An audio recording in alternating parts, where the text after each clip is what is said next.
Genghis Khan, खून, रेगिस्तान और बादशाहत की वह आग जो दुनिया को बदल गई। मंगोलिया की ठंडी हवाएं गोल्डन स्टेपीज पर सरसराती हुई दौड़ रही थीं। घोड़े चर रहे थे और दूर दूर तक फैली हुई पहाड़ियों के बीच एक छोटा सा मंगोल तंबू खड़ा था, जहां एक बच्चा जन्म ले रहा था। एक ऐसा बच्चा जिसे इतिहास याद रखेगा। एक ऐसा योद्धा जो रेगिस्तानों, पहाड़ों, जंगलों और सभ्यताओं को अपने कदमों के नीचे बिछा देगा। उसी रात चंगेज 62 में मां होयलुन ने एक लड़के को जन्म दिया। उसका नाम उन्होंने तेमुजिन रखा। कहते हैं जन्म लेते समय उसी के हाथ में खून का एक थक्का था और मंगोल इसे एक संकेत मानते थे कि यह बच्चा या तो बड़ा शिकारी बनेगा, या बड़ा खूनी, या पूरी दुनिया को हिला देगा। तेमुजिन का बचपन कोई राजकुमार जैसा नहीं था। वह घास, ठंड, भूख और दर्द की गोद में बड़ा हुआ। उसके पिता यसुखेई, जो एक छोटे कबीले के सरदार थे, एक दिन तेमुजिन के लिए दुल्हन ढूंढने निकले।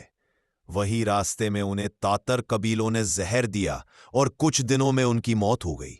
एक बार पिता के मरते ही पूरा कबीला उनसे मुंह फेर गया। होयलुन, एक अकेली मां, अपने बच्चों को जंगलों में घास की जड़ें, चूहे और छोटी छोटी जंगली चीजें पकाकर खिलाकर जिंदा रखती थी।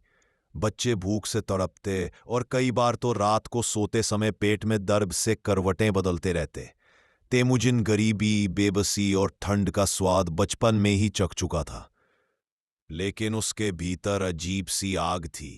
वह केवल जीना नहीं चाहता था, वह लड़ना चाहता था, जीतना चाहता था। पूरी दुनिया उससे डरकर उसका नाम ले, ऐसा चाहता था। एक दिन भूख से बेचैन उसका सौतेला भाई बेख्तर ने परिवार का खाना छिपाकर खा लिया। गुस्से में तेमुजिन ने अपना तीर उठाया और अपने ही भाई को मार गिराया। ये उसके दिल में उभरते योद्धा का पहला क्रूर कदम था। उसने एक बात समझ ली, इस दुनिया में दया से नहीं, ताकत से जीता जाता है। लेकिन किस्मत पर अभी उसे और घाव देने वाली थी। कुछ समय बाद ताइचिउत कबीले ने तेमुजिन को पकड़ लिया। उन्होंने उसके गले में लकड़ी का भारी गांग डाल दिया, एक ऐसा यंत्र जिससे इंसान न ठीक से उठ सकता था, न चल सकता था। वो जंगल में गिरते पड़ते घिसटता रहा, लेकिन उसके मन में एक ही आवाज गूंजती रही, एक दिन लौट कर आऊंगा और सबको घुटनों पर झुकाऊंगा। कई दिनों बाद एक रात जब पहरेदार ध्यान नहीं दे रहे थे, तेमुजिन ने मौका देखकर भागने की कोशिश की।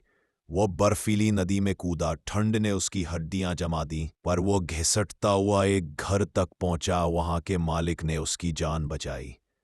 तेमुजिन ने उस घर वालों की वफादारी कभी नहीं भूली, क्योंकि बाद में जब वो चंगेज खान बन चुका था, उसने उन लोगों को बड़ी इज्जत और जमीनें दी। यही वह समय था जब उसके भीतर एक और विचार जन्मा। लोग तलवार से नहीं, वफादारी से जीते जाते हैं। धीरे धीरे तेमुजिन बड़ा हुआ और अपने पुराने दोस्तों, साथियों और कबीलों को जोड़ने लगा। खासकर जमूखा, जो बचपन का अंधा यानी स्वॉन ब्रदर था। लेकिन तकदीर ने रास्ते अलग चुने। तेमुजिन बराबरी चाहता था, जबकि जमूखा खुद को जन्म से खान समझता था। ये राइवलरी बाद में खून की बारिश बनकर बरसी। समय गुजरा और तेमुजिन की बहादुरी की खबरें फैलने लगी। वो गरीबों को अपने साथ रखता और अमीरों को भी। जो भी उसके झंडे के नीचे आता, उसे बराबर माना जाता। इसने मंगोल स्टीपेज में क्रांति ला दी और तेमुजिन की सेना तेजी से बढ़ने लगी। लेकिन इसी बीच उसके जीवन का सबसे बड़ा दर्द उसे झकझोर गया। उसका कबीला मेरेकिट योद्धाओं द्वारा हमला कर उसकी पत्नी बोर्ते को उठा ले गया। वो रात तेमुजिन के दिल में आग बनकर बस गई। उसने कसम खाई, बोर्ते को वापस लाऊंगा और मेरेकिटों को दुनिया से मिटा दूंगा। उसने जमूखा और उसके रिश्तेदारों से मदद मांगी। 3 बड़े कबीले मिलकर निकले। घोड़े हवा की तरह भाग रहे थे। कुछ ही दिनों में बोर्ते को छुड़ा लिया गया। वही बोर्ते उम्र भर तेमुजिन का साथ निभाती रही। बाद में जब वह महान शासक बना, तब भी उसने कहा, बोर्ते ही एक है, बाकी सब मेरे लिए सिर्फ रस्म थी। जैसे जैसे तेमुजिन की ताकत बढ़ी, दुश्मन भी बढ़ते गए। जमूखा अब उसका सबसे बड़ा प्रतिद्वंदी बन चुका था।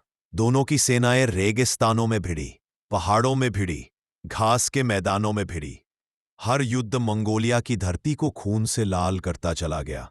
आखिरकार तेमुजिन ने एक महान युद्ध में जमूखा की सेना को हराया। जमूखा पकड़ा गया।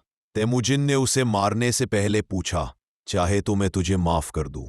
जमूखा मुस्कुराया, दुनिया में दो सूरज नहीं चमकते तेमुजिन। चुपचाप उसने मौत को स्वीकार किया, लेकिन कहा कि उसकी मौत शांतिपूर्ण हो, बिना खून बहाए। तेमुजिन ने उसकी आखिरी इच्छा पूरी की। ये वो क्षण था जब पूरा मंगोलिया एक होकर उसके कदमों के नीचे झुक गया। 1206 में सभी कबीलों ने तेमुजिन को एक विशाल सभा में चंगेज खान की उपाधि दी, जिसका अर्थ था यूनिवर्सल रूलर, यानी संपूर्ण दुनिया का शासक। अब चंगेज खान ने दुनिया को जीतने की योजना बनाई। उसने पहले चीन की तरफ रुख किया। जिन राजवंश की विशाल सेनाएं, ऊंचे किले और अनगिनत सैनिक, लेकिन मंगोलों के तूफान को रोक नहीं पाए। चंगेज खान ने एक युद्ध में कहा, अगर तुम किले बंद करोगे तो भूख तुमको तोड़ेगी, अगर तुम सेना भेजोगे तो मेरे घोड़े तुम्हें कुचल देंगे। उसने चीन के बड़े बड़े शहरों को जीत लिया। कई जगहों पर उसने नरसंहार भी किए। चंगेज खान युद्ध में दया न करता था। वो या तो दुश्मन को अपने साथ मिला लेता था या उनका नाम मिटा देता था। इसके बाद उसकी नजर पश्चिम पर गई, ख्वारिज्म साम्राज्य पर। वह साम्राज्य आज के ईरान, मध्य एशिया और अफगानिस्तान का बड़ा हिस्सा था। उसने व्यापारियों के रूप में दूत भेजे, लेकिन ख्वारिज्म के शासक ने उनके दूतों को मार डाला। ये चंगेज खान के दिल पर सीधा वार था। उसने कसम खाई, मैं उन्हें दिखाऊंगा कि दूत मारना क्या होता है। मंगोल सेनाएं बिजली की तरह पश्चिम की ओर बढ़ी। उन्होंने शहरों को घेरा, तीरों की बारिश की, गन पाउडर बम फोड़े और इतना तेज हमला किया कि पूरा साम्राज्य ढह गया। समरकंद, बुखारा, एक एक शहर उसकी तलवार के सामने झुक गया। बुखारा में उसने कहा, मैं ईश्वर की सजा हूं। अगर तुमने कभी बुराई न की होती तो ईश्वर मुझे तुम पर क्यों भेजता। युद्ध जीतने के बाद उसने फिर से मंगोलिया लौटकर अपने विशाल साम्राज्य को मजबूत किया। वो अपने बेटों को अलग अलग हिस्सों का शासन देता गया। उसकी सेना दुनिया की सबसे तेज, सबसे मजबूत और सबसे अनुशासित सेना बन चुकी थी। उसकी कमान के नीचे 10 लाख से अधिक वर्ग किलोमीटर क्षेत्र आ चुका था। लेकिन उसकी जिंदगी में एक अंतिम युद्ध बाकी था। पश्चिम में फिर से अशांति फैली थी। चंगेज खान ने एक बार फिर घोड़ा कसा और निकल पड़ा। रास्ते में वह घोड़े से गिर गया। सोचना तो बहुत, तय देखने देखने तो बस एक बात करी गई। हिस्से बहुत सपाते हैं, बस एक बहुत मौत देखने। सब बात जिंदगी में अपनी जान में खत्म हो गई। से हायद बस एक बात करी गई। सब बात से एक बहुत मौत हो गई। से खत्म हो गई लेकिन से। तब उसने आखिरी सांस ली। 1233 में वह दुनिया से चला गया। उसका दफन स्थान आज तक किसी को नहीं पता। कहते हैं कि उसकी कब्र को गुप्त रखने के लिए हजारों घोड़ों को उस पर दौड़ाया गया, ताकि जमीन ऐसी लगे जैसे कुछ हुआ ही ना हो, जो एशिया और यूरोप के विशाल हिस्से पर फैला। कहते हैं चंगेज खान का नाम सुनकर पहाड़ कांपते थे, नदियां कुछ लोग उसे राक्षस कहते हैं, कुछ योद्धा, कुछ महान नेता, कुछ विनाश का देवता। लेकिन सच यही है, दुनिया में ऐसा कोई दूसरा इंसान न हुआ जिसने अपनी पसीने की बूंदों, दुश्मनों की चीखों और घोड़ों की टापों से पूरी पृथ्वी की दिशा बदल दी हो। वह सिर्फ एक इंसान नहीं था, वह एक तूफान था।